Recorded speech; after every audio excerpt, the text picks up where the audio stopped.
कहानी का पूरा आनंद लेने के लिए कहानी के पिछले सभी भागों को ज़रूर देखें। उसका लिंक मैं आपको डिस्क्रिप्शन बॉक्स में दे दूंगी और साथ में कमेंट बॉक्स में पिन भी कर दूंगी, तो आप वहां से भी जाकर देख सकते हैं। वियान बोला, मॉम प्लीज़ कोई बताएगा मुझे आखिर हो क्या रहा है। दादाजी बोले, बड़ी बहू दवा दे दो मेरा। कियारा को कुछ समझ नहीं आया तो जल्दी से दादाजी के पास आते हुए बोली, मैम मैं दे रही हूँ दादू, प्लीज़ आप अपने रूम में चलिए, आराम करिए। दादाजी ने अपना कांपता हाथ उसके हाथ में रख दिया। कियारा ने उन्हें संभालते हुए अंदर उनके रूम में लेकर चली गई। वियान बोला, मॉम क्या हो रहा था, डैड क्यों गुस्सा है, क्या किया दादू ने, डैड किस शेयर की बात कर रहे हैं, चाची को आपने बात पूरी करने से पहले क्यों रोक दिया मॉम। सौरवी बोली, कुछ नहीं, आकर सोफे पर बैठ गई। वियान जल्दी से उनके सामने आते हुए, मॉम प्लीज़, छोटी बात से डैड कभी इतना गुस्सा नहीं होते हैं, प्लीज़ क्या हुआ है मॉम, अगर आप नहीं बताएंगी तो मैं जाकर डैड से पूछूंगा। सौरवी बोली, ऐसा कुछ नहीं करोगे तुम, और ऐसी कोई बात नहीं है, वो बस तुम्हारे बाहर जाने से पापा और तुम्हारे डैड में थोड़ी बहस हो गई और इसलिए दोनों लोग थोड़े गुस्सा हो गए हैं। तुम जाओ फ्रेश हो जाओ, मैं पापा को देखती हूँ, ज़्यादा बोलने से उनका ब्लड प्रेशर बढ़ जाता है। विहान उनका हाथ पकड़ते हुए बोला, मॉम प्लीज़ ये कोई छोटी बहस तो नहीं थी, आपने डैड को बोलने नहीं दिया, और प्लीज़ मुझे जानना है मॉम, आपको मेरी कसम प्लीज़। सौरवी बोली, वियान। वियान बोला, प्लीज़ मॉम। सौरवी आंखें बंद कर एक गहरी सांस लेते हुए बोली, पापा ने 51% शेयर तुम्हारे नाम कर दिया है और बाकी तुम्हारे डैड और राजेश के नाम।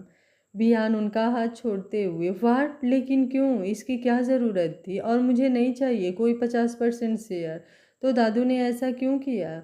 मैं अभी वकील से बात करता हूँ, मुझे कुछ भी नहीं चाहिए।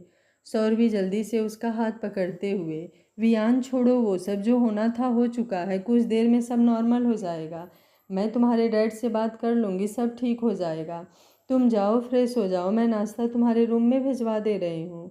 वियान बोला, नहीं, मैं डैड से बात करता हूँ, मुझे नहीं चाहिए ये सब, मैं आज और अभी सब कुछ डैड के नाम कर दूँगा। सौरवी बोली, वियान अभी नहीं, मैं बात करूँगी ना तुम्हारे डैड से। वियान बोला, लेकिन मॉम वो नाराज़ हैं और मुझे नहीं चाहिए कुछ भी। सौरवी बोली, जानती हूँ बेटा तुम्हें कुछ नहीं चाहिए, इसलिए बोल रही हूँ, तुम जाओ, मैं बात कर लूँगी। वियान बोला, लेकिन। सौरवी बोली, अब तुम भी मेरी बात नहीं सुनोगे है ना। वियान बोला, ऐसा नहीं है मॉम। सौरवी बोली, ठीक है तो जाओ। वियान उन्हें देखते हुए, सब ठीक हो जाएगा ना। सौरवी पलके झपकाते हुए, जाओ तुम, मैं हूँ ना। वियान अब एक नज़र उन्हें देखकर ऊपर चला गया, लेकिन उसके चेहरे पर टेंशन और न जाने कितने सवाल थे जिसका उसे अभी कोई मतलब समझ ही नहीं आ रहा था कि आखिर ये सब हुआ क्यों और क्या ज़रूरत थी। कियारा ने दादाजी को दवाई दिया और उन्हें आराम करने को बोलकर बाहर जाने लगे, लेकिन दादाजी ने उसे आवाज़ देते हुए बोला, कियारा बेटा दरवाज़ा बंद करके आओ, मुझे कुछ बात करनी है। कियारा बोली, बात करने के लिए दरवाज़ा बंद करने की क्या ज़रूरत है दादू, आप बोलो ना। दादाजी बोले, बेटा मैं नहीं चाहता हमें कोई डिस्टर्ब करे, इसलिए बोल रहा हूँ, जाओ।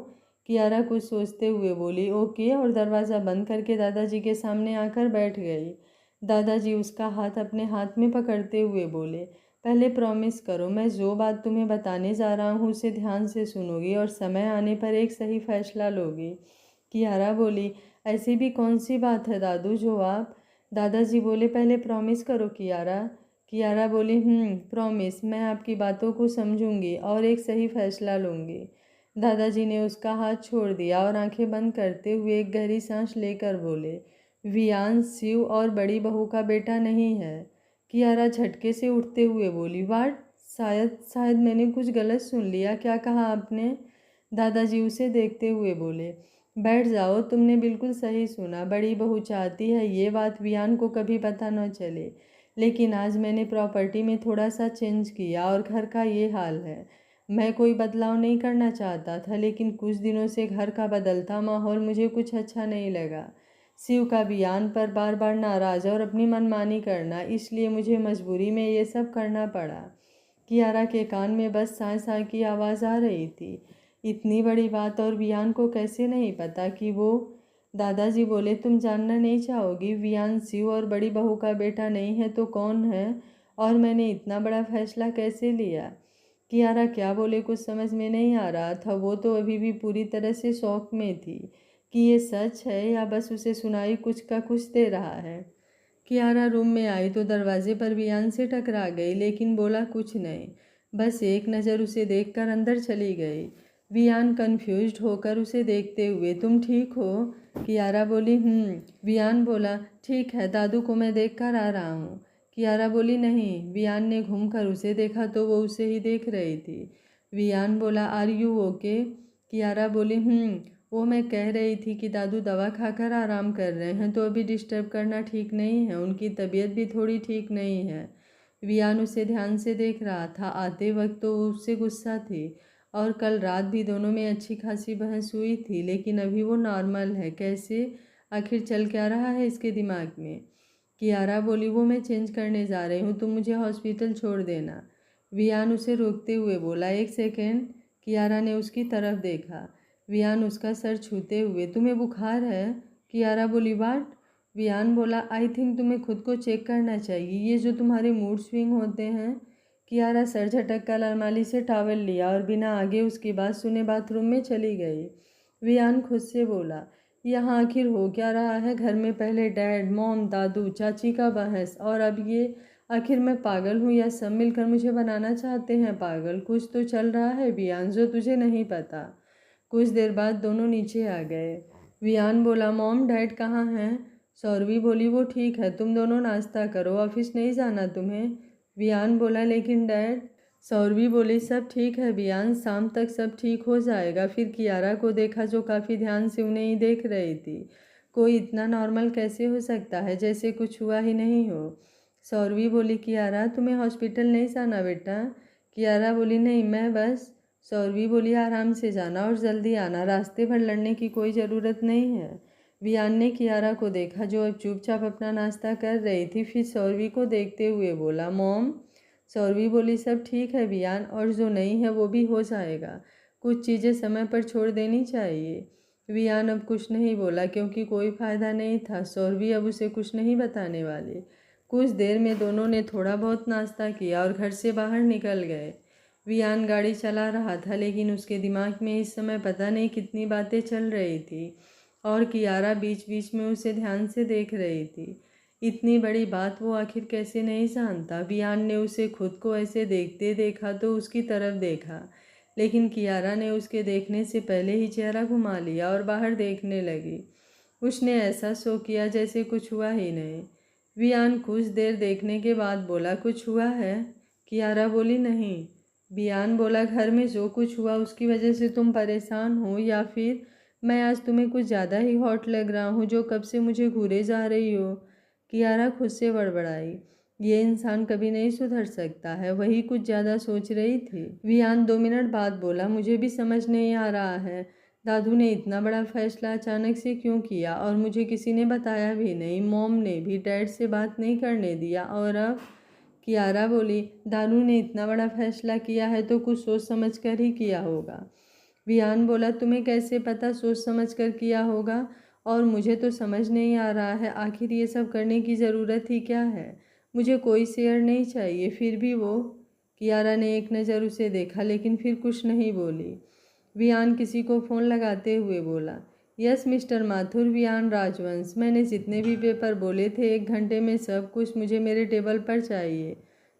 और ये बात आप दादू, डैड या फिर चाचू किसी को नहीं बताएंगे इस बारे में? बोलकर फ़ोन रख दिया। कियारा उसे देखते हुए, क्या करने जा रहे हो तुम?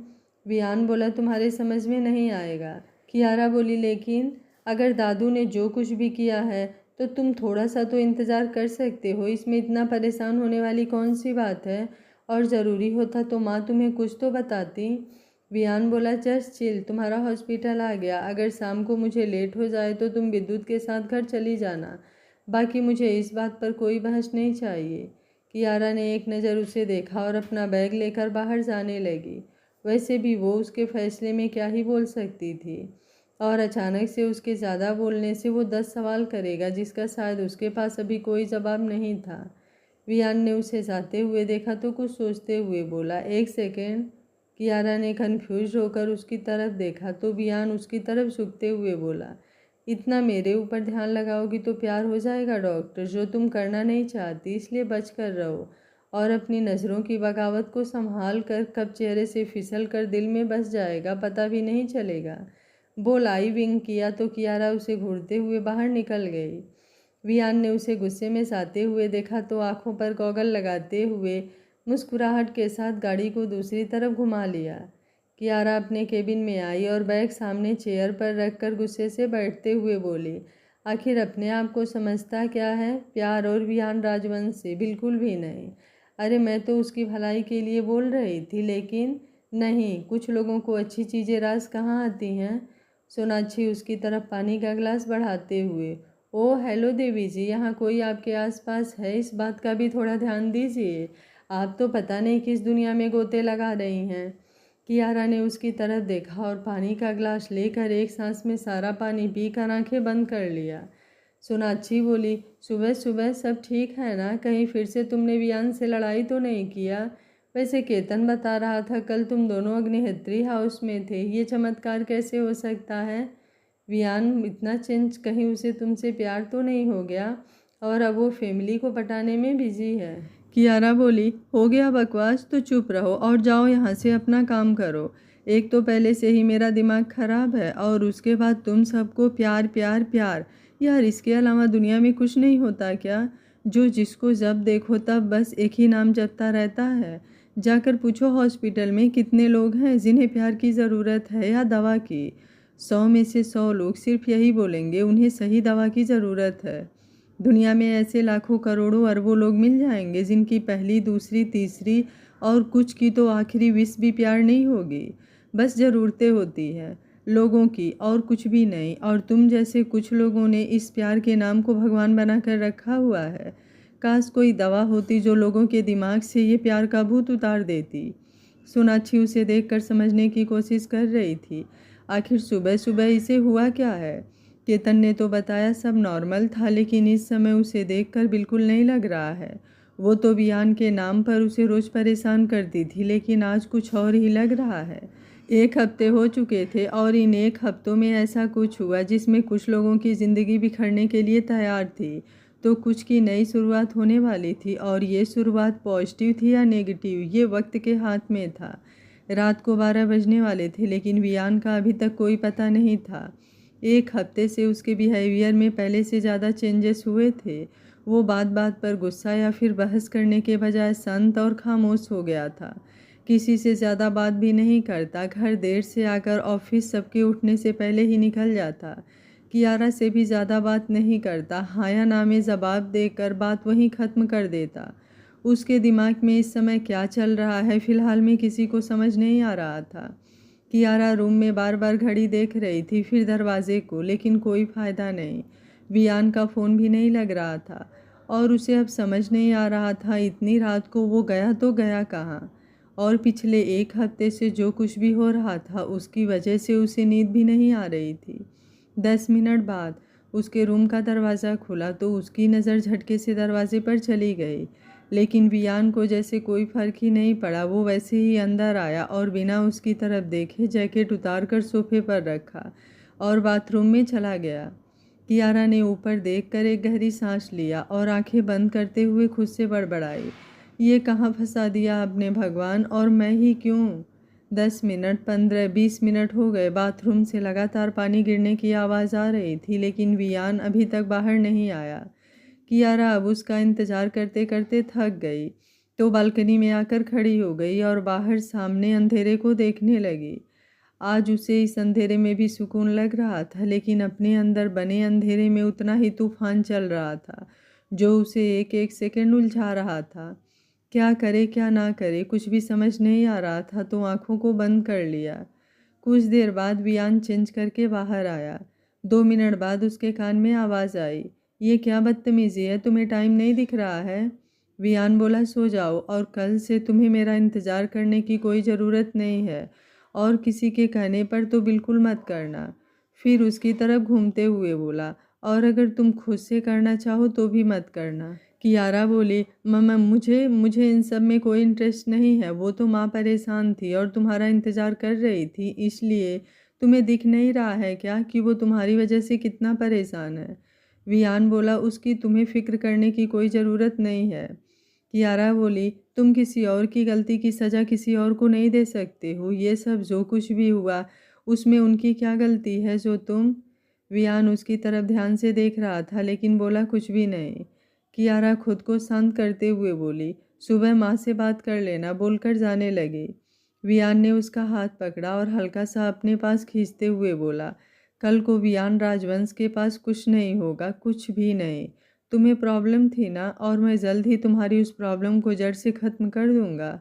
कियारा ने उसकी तरफ देखा। आज ना जाने क्यों अजीब सी खामोशी और खालीपन था उसकी आंखों में, लेकिन उसने कुछ नहीं बोला। वियान ने कुछ देर तक उसे देखा, फिर हल्का सा मुस्कुराकर उसका हाथ छोड़ दिया। कियारा ने भी अब कुछ नहीं बोला, ना उसके हंसने का कारण उसे समझ आया। वियान अब आकर एक साइड में लेटकर आंखें बंद कर लिया। सौरवी को नींद नहीं आ रही थी। 1 हफ्ते होने वाले थे, लेकिन उस दिन के बाद वियान ने उनसे कोई सवाल नहीं किया। यहाँ तक कि उनसे आमना सामना भी नहीं किया कि कोई सवाल कर सके।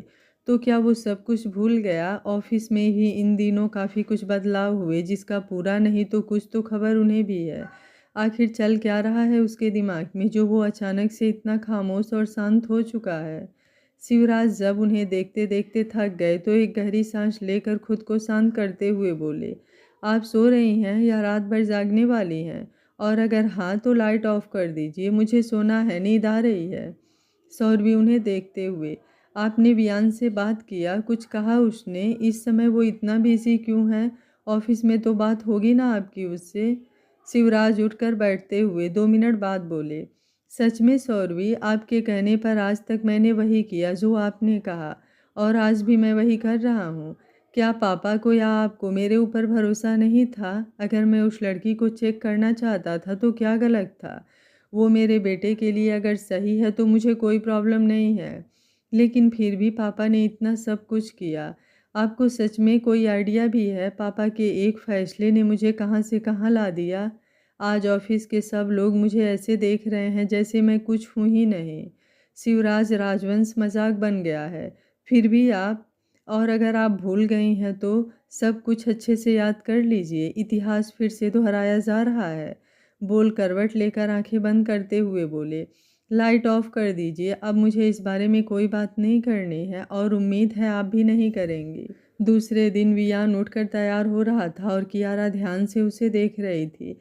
आखिर उसके दिमाग में चल क्या रहा है? पहले जब भी वो उसे देखती वो कुछ ना कुछ कमेंट ज़रूर करता, लेकिन पिछले 1 हफ्ते से वो अब कोई प्रतिक्रिया नहीं देता था। 10 मिनट बाद वियान ने अपना फ़ोन उठाया और बिना कुछ बोले बाहर जाने लगा। कियारा बोली, वो मुझे हॉस्पिटल जाना है। वियान बिना देखे बोला, ड्राइवर को बोल दूंगा, छोड़ देगा, बोलकर बाहर निकल गया। कियारा बोली, आखिर इस बंदे को हुआ क्या है? ये इतना अजीब बिहेव क्यों कर रहा है? कुछ देर बाद सब लोग डाइनिंग टेबल पर नाश्ता कर रहे थे। सौरवी सबको शांत देखकर वियान को देखते हुए बोली, वियान। वियान जी, जी मॉम, बोलते बोलते ना जाने क्यों रुक गया। उसकी आवाज़ में एक अजीब सी कंपन थी, जिसकी वजह से उसकी मुट्ठी कस गई। शायद ये पहली बार था, और कियारा ने आज पहली बार कब उसके हाथ पर अपना हाथ रख दिया उसे भी पता नहीं चला। सौरवी उसे देखते हुए, ऑफिस में सब ठीक है ना? मीनाक्षी भाभी, आधी प्रॉपर्टी जिसके नाम से चल रही है उसका सब अच्छा ही होगा भाभी। दादाजी बोले, राजेश।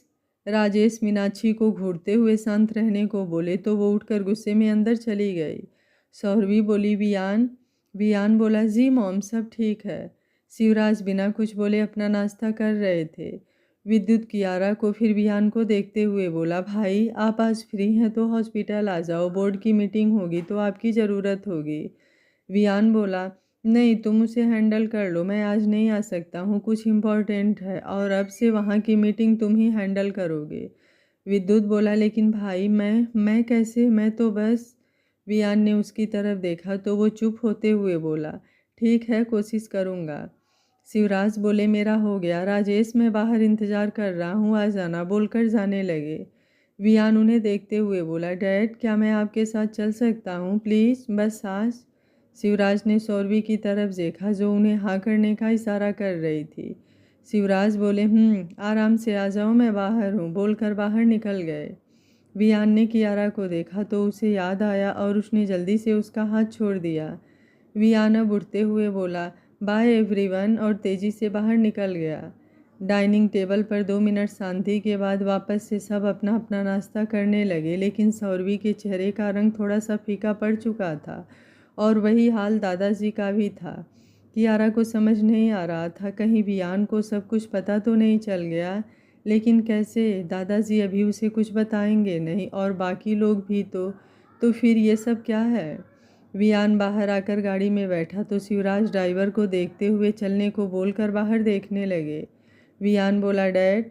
शिवराज बिना उसे देखे बोले, ऑफिस चलकर बात करेंगे। वियान बोला, विद्युत बोला, भाभी आप चल रही हैं या फिर टाइम लगेगा आपको? सौरवी बोली, नहीं, कियारा को लेते जाओ।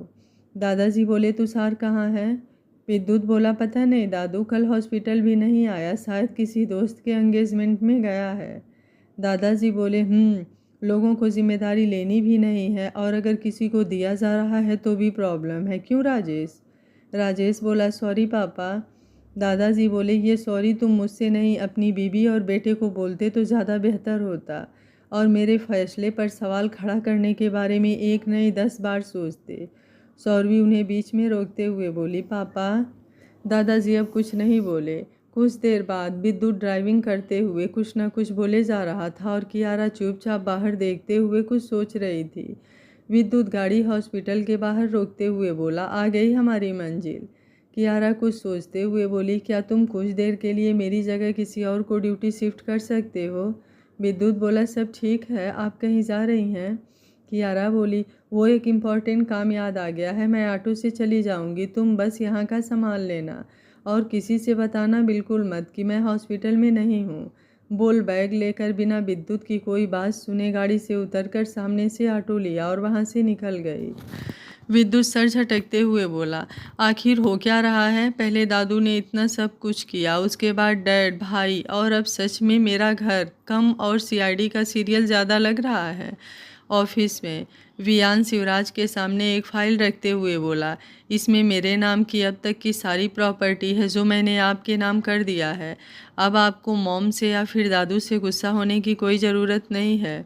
शिवराज उसे देखते हुए फाइल उठाकर इधर उधर घुमा कर देखा, फिर सामने देखते हुए बोले, तो पिछले 1 हफ्ते से तुम्हारे दिमाग में ये सब चल रहा है, ग्रेट। वियान बोला, डैड। शिवराज फाइल देखते हुए बोले, बोलो, सुन रहा हूँ मैं, और क्या क्या चल रहा है? वियान बोला, वो मैंने सोचा है मैं कल यूके चला जाऊँगा हमेशा हमेशा के लिए। शिवराज ध्यान से उसे देख रहे थे। वियान उठकर जेब में हाथ डालते हुए शांति से बोला, सॉरी, मेरी वजह से आपको और बाकी सबको आज तक जो भी प्रॉब्लम हुई, लेकिन अब ऐसा बिल्कुल नहीं होगा क्योंकि मैं वो वजह ही ख़त्म कर दूँगा। जानता हूँ कुछ गलतियाँ हुई है मुझसे जिसकी वजह से आप अभी भी नाराज़ हैं, लेकिन मॉम या बाकी किसी की उसमें कोई गलती नहीं है, कियारा की भी नहीं। उसने वही किया जो उसने सुना, देखा, जाना मेरे बारे में। उसकी जगह कोई भी होता तो शायद वही करता जो उसने किया। उसका मुझसे नफ़रत करना जायज़ है और आई एक्सेप्ट दिस। आप सही कहते थे, शायद मैंने ही सब कुछ ईजी ले लिया। हर कोई आपके हिसाब से चले ज़रूरी नहीं होता। शिवराज बिना कुछ बोले जो वो बोले जा रहा था बस उसकी बात सुन रहे थे, क्योंकि ये सब सुनने के बाद उन्हें भी आज अपना फैसला सुनाना था। इधर कियारा ने ऑटो एक छोटे से घर के बने गली के बाहर रुकवाई और उतरकर ऑटो वाले को पैसे दिया और अगल बगल देखते हुए अंदर चली गई। ज़्यादा पतली गली नहीं थी, 1-2 लोग आ जा रहे थे तो कुछ सोचते हुए आगे बढ़ गई।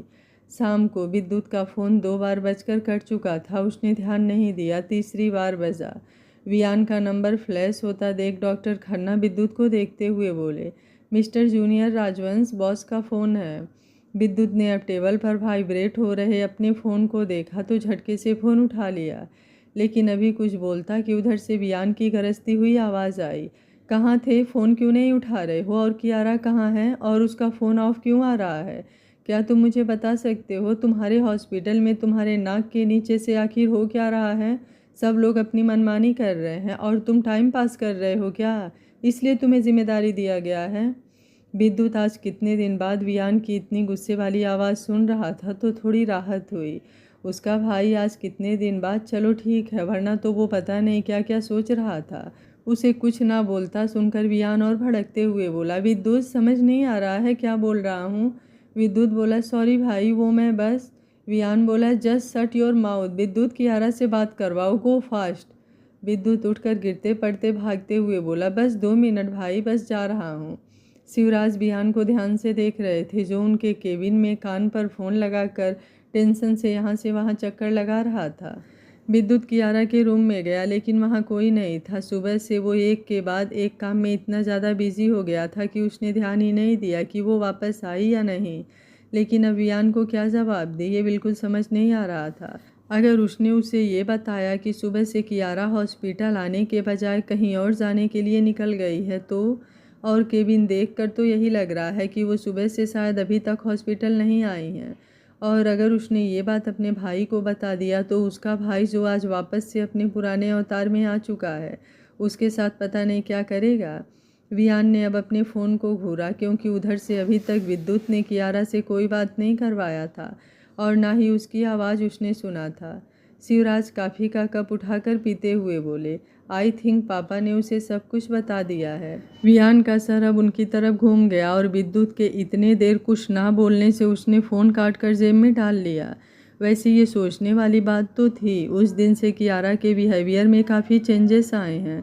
पहले की तरह बात बात पर गुस्सा नहीं कर रही है, और रात को उसके घर लेट आने पर उसका इंतज़ार और बात करने की कोशिश का मतलब तो यही है कि उसे सोचकर उसने गहरी सांस लिया। शिवराज उठते हुए बोले, तुम भले ही भाई साहब के खून हो, लेकिन इस बात से तुम इनकार नहीं कर सकते हो कि तुम्हारे रगों में मैं दौड़ता हूँ, मेरी परवरिश दौड़ती है। तुमने मेरी उंगली पकड़कर दुनिया देखा है। तुम्हें मैं और सौरवी सबसे ज़्यादा प्यार करते हैं, और ये बात मुझे किसी के सामने साबित करने की बिल्कुल ज़रूरत नहीं है। हमने कभी भी तुम्हें ये नहीं सोचा कि तुम हमारी औलाद नहीं हो। वियान बोला, आई एम सॉरी डैड, मैंने आपको डिसअपॉइंट किया। शिवराज उसके कंधे पर हाथ रखते हुए, छोड़ो जो बीत गया, लेकिन ये बात तुम कभी भी सौरवी या किसी के सामने नहीं आने दोगे कि तुम्हें सब कुछ पता है। अगर उस लड़की को पता है तो भी तुम उसे यही शो करोगे कि तुम्हें कुछ भी नहीं पता। क्या पता इससे वो हो जाए जो आज तक नहीं हुआ। वियान ने उसकी तरफ देखा। शिवराज ने पलके झपका दिया। वियान बोला, आई अंडरस्टैंड डैड, मैं समझ रहा हूँ आपकी बात, थैंक यू। शिवराज उसके कंधे पर दबाव बनाते हुए, मुझे तुम्हारी झुकी गर्दन नहीं अकड़ पसंद है, और वियान राजवंश वैसे ही अच्छा लगता है, चाहे जो कुछ भी हो जाए। तुम कभी किसी के सामने नहीं झुक सकते हो, मेरे सामने भी नहीं। वियान जी रेड बोलकर उनके गले लग गया। आज कितने दिन बाद लगा जैसे उसे उसका सुकून मिल गया। शिवराज ने भी अब उसकी पीठ पर हाथ रख दिया। 1 घंटे बाद कियारा हॉस्पिटल पहुंची। उसकी शक्ल बता रही थी वो कितनी ज़्यादा थक चुकी है। विद्युत को जैसे ही चपरासी ने आकर बताया, वो बिना वक्त गवाए उसके केबिन का दरवाज़ा खोलकर अंदर आते हुए बोला, आप कहाँ थी? आपको पता है भाई कितने गुस्से में हैं, और आपका फ़ोन भी नहीं लग रहा है। मुझे तो डर लग रहा है, अगर उन्हें पता चला कि मैंने उन्हें इन सब के बारे में नहीं बताया है तो पता नहीं क्या करेंगे। कियारा बोली, विद्युत क्या हम कुछ देर बाद बात कर सकते हैं? विद्युत बोला, लेकिन। कियारा बोली, प्लीज़ अभी मेरा मन नहीं है। विद्युत बोला, ठीक है, लेकिन आप भाई से बात कर लीजिए, मैं काफ़ी भिजवा रहा हूँ, बोलकर बाहर चला गया। कि सामने से वियान अंदर आते हुए दिखा तो एक नज़र पीछे कियारा के केबिन को देखा और फिर वियान को, जिसे रास्ते में डॉक्टर ने रोक लिया था, तो जल्दी से वहाँ से दूसरी तरफ निकल गया। वैसे भी फ़ोन पर डांट सुनने के बाद अब दोबारा वो बिल्कुल नहीं सुनना चाहता था। 10 मिनट बाद कियारा आंखें बंद कर सर चेयर से लगाकर बैठी हुई थी। वियान बिना कुछ बोले अंदर आकर उसके सामने बैठ गया। कियारा ने केबिन खुलने की आवाज़ सुनी तो सोचा चपरासी कॉफ़ी लेकर आया होगा, लेकिन कुछ देर तक जब कोई आवाज़ नहीं आई तो आंखें खोलकर सामने देखा, जहाँ वियान एक पैर के ऊपर दूसरा पैर चढ़ाकर बैठा अपने फ़ोन में कुछ कर रहा था। कियारा अब अच्छे से बैठ गई और उसे ध्यान से देखने लगी। वो कब आया, और आया तो कुछ बोला क्यों नहीं? वियान बोला, इतना ज़्यादा थक गई हो तो तुम्हें नहीं लगता यहाँ आराम करने के बजाय तुम्हें घर चले जाना चाहिए था? कियारा ने उसे देखा, लेकिन कुछ सोचने में बिजी थी तो कुछ नहीं बोली। 2 मिनट बाद चपरासी आकर उसकी कॉफ़ी रख कर चला गया। वियान बोला, हनीमून के लिए कौन सी जगह बेस्ट रहेगी? कियारा हड़बड़ाते हुए बोली, वाट? वियान ने अब नज़र उठाकर उसे देखा और फिर कॉफ़ी का सिप लेते हुए बोला, मुझे लगा तुम्हारा मन मुझे देखकर तो भरने वाला है नहीं, और हाँ, वो तो तुम बोलोगी नहीं, तो क्यों ना हम हनीमून पर चलें, अच्छा ख्याल है ना? कियारा नज़रें चुराते हुए बोली। मैम, मैं नहीं देख रही थी और इतनी भी गलतफहमी अच्छी नहीं होती। फिर जल्दी से कॉफ़ी लेकर पीते हुए खुद से बड़बड़ाई। सच में ये बंदा भगवान ने 4 आँखें दे दिया है क्या इसे, जो ये कुछ भी बकवास करता रहता है। वियान बोला, वैसे तुम्हारा हस्बैंड इतना भी बुरा नहीं लगता, यकीन नहीं तो बाहर किसी से भी पूछ सकती हो। कियारा ने हल्का सा उसे देखा। बुरा तो सच में नहीं लगता है और आज तो रोज़ से बेहतर ही लग रहा है, लेकिन उससे क्या मतलब, बुरा लगे या अच्छा, भाड़ में जाए। वो उसके बारे में क्यों सोच रही है। विहान बोला, कॉफ़ी ख़त्म करो, हम डिनर पर चल रहे हैं। कियारा बोली, डिनर? विहान बोला, मॉम ने कहा है इसलिए जाना तो पड़ेगा, वरना कॉल करके तुम मना कर सकती हो, मुझे कोई प्रॉब्लम नहीं है। कियारा बोली, ओके, मैं मना कर दे रही हूँ। वियान उसे देखते हुए, ओके, मैं माँ से बोल दे रहा हूँ, तुम्हें उनसे मिलने में कोई इंटरेस्ट नहीं है, बोल। फ़ोन मिलाकर स्पीकर पर कर दिया। कियारा आंखें छोटी करती हुई उसे देख रही थी। मतलब क्या है उसका, वो उसे कहाँ लेकर डिनर पर जाने को बोल रहा है। ये बंदा हमेशा डबल मीनिंग में बातें क्यों करता है। 2-3 रिंग के बाद फ़ोन उठाकर पूनम जी बोली, हाँ बेटा, कब आ रहे हो तुम दोनों? वियान बोला, माँ, वो मैंने ये कहने के लिए कॉल किया है कि। कियारा उसका फ़ोन लेकर स्पीकर ऑफ करते हुए बोली, मम्मी बस आ रहे हैं, रास्ते में हैं। पूनम जी बोली, ठीक है, जल्दी आओ, तुम्हारे पापा कब से इंतज़ार कर रहे हैं। कियारा फ़ोन काट कर टेबल पर रखते हुए, ज़्यादा स्मार्ट बनने की ज़रूरत नहीं है। वियान बोला, वो तो मैं पहले से हूँ, वैसे मुझे अकेले जाने में कोई प्रॉब्लम नहीं है। कियारा वैसे ही उसे देखते हुए, लेकिन मुझे तुम्हें अकेले भेजने में कोई इंटरेस्ट नहीं है, वो भी मेरे घर तो बिल्कुल नहीं। वियान बोला, सच में?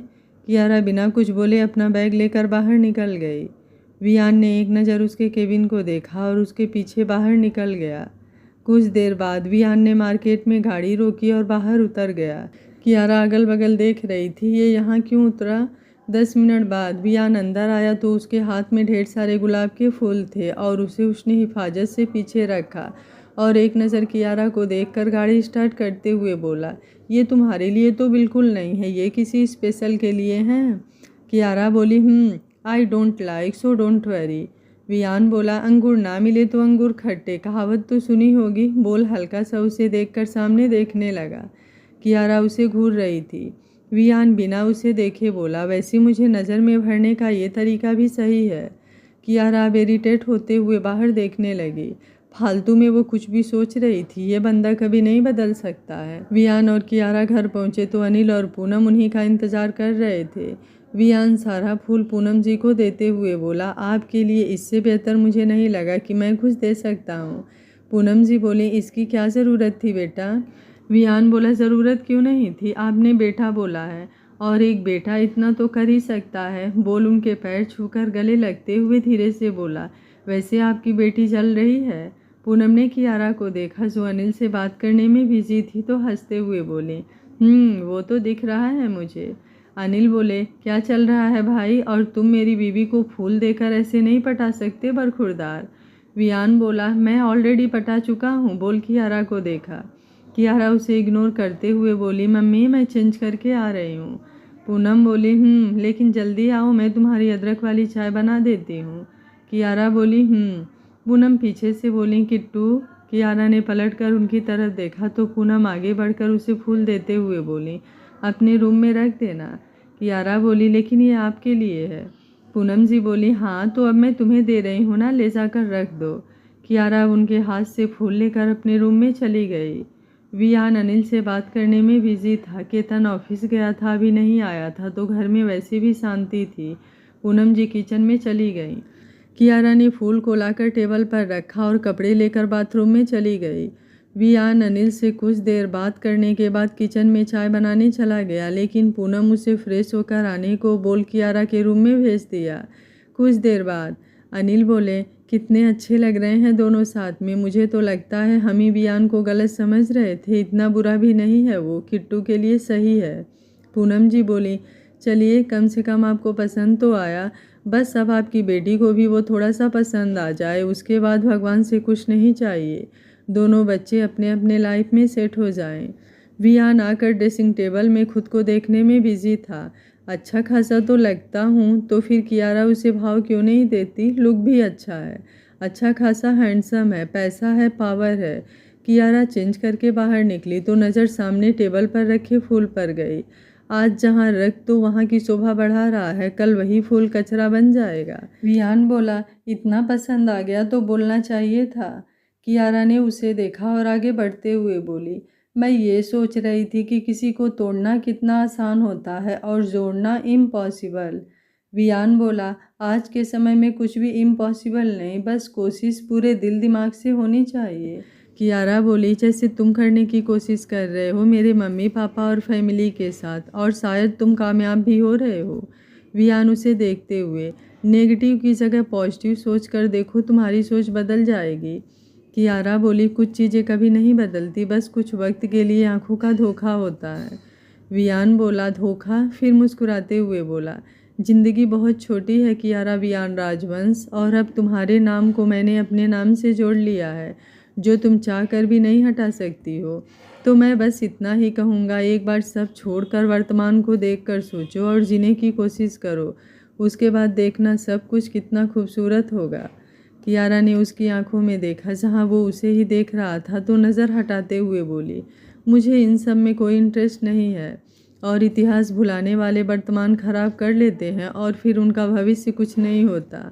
वियान बोला, यार तुम फिलॉसफर वाली बातें क्यों कर रही हो? ज़िंदगी कब ख़त्म हो जाएगी कोई नहीं जानता, क्या तुम मुझे एक मौका नहीं दे सकती? कियारा बोली, नहीं, बोलकर बाहर निकल गई। वियान बोला, ठीक है, मैं भी देखता हूँ कब तक। कुछ देर बाद सब लोग डिनर कर रहे थे और डाइनिंग टेबल पर वियान अनिल की बातें ही नहीं खत्म हो रही थी। केतन बोला, ये सब हो क्या रहा है? कियारा अपना खाना खाते हुए, आपको दिख नहीं रहा है या फिर दिखना कम हो गया है? केतन बोला, यार दिख रहा है मुझे, इसलिए पूछ रहा हूँ। कियारा बोली, पूछने की ज़रूरत नहीं है, खुद देख लीजिए। वियान बोला, पापा शादी की डेट कब की निकली है? केतन बोला, फिर से दूल्हा बनना है क्या तुम्हें? वियान बोला, नहीं, एक शादी काफ़ी है मेरे लिए, मैं तो आपकी बात कर रहा था।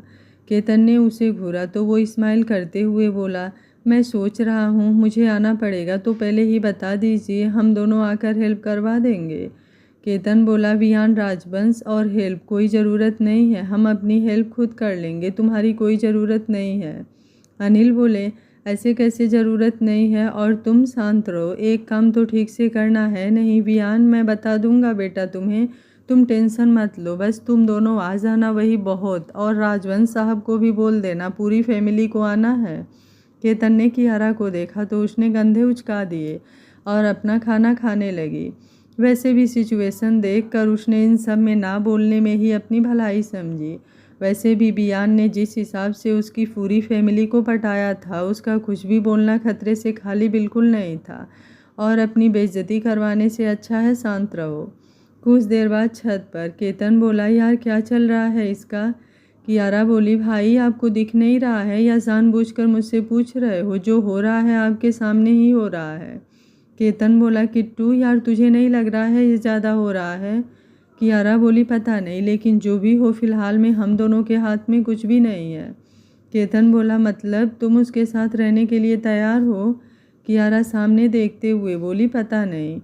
केतन बोला, ऐसे कैसे पता नहीं, कुछ तो पता होगा ही ना कि सब कुछ भूल गई। कियारा ने एक नज़र उसे देखा और फिर वापस से सामने देखने लगी। वियान ऊपर आते हुए, क्या हो रहा है, मेरे बारे में बात हो रही है क्या? कियारा कुछ नहीं बोली। केतन बोला, तुम इतना भी इम्पोर्टेंट नहीं हो कि हर कोई बस तुम्हारे बारे में ही बात करे। वियान उसके कंधे पर हाथ रखते हुए आराम से बोला, चिल मारो साले साहब, और मेरी बीबी को भड़काने की कोशिश किया ना तो मंडप से तुम्हारी वाली को उठवा लूँगा, फिर करते रहना शादी। और मैं ऐसा कर सकता हूँ, ये बात तुम बहुत अच्छे से जानते हो, इसलिए नीचे जाओ, माँ बुला रही हैं। केतन ने उसे घूरा और अब बिना कुछ बोले नीचे चला गया। वियान आकर पीछे से कियारा को पकड़ते हुए बोला, घर नहीं चलना, लेट हो रहा है। कियारा जल्दी से घूमते हुए, क्या क्या कर रहे हो? वियान बोला, क्यों, तुम्हें नहीं पता?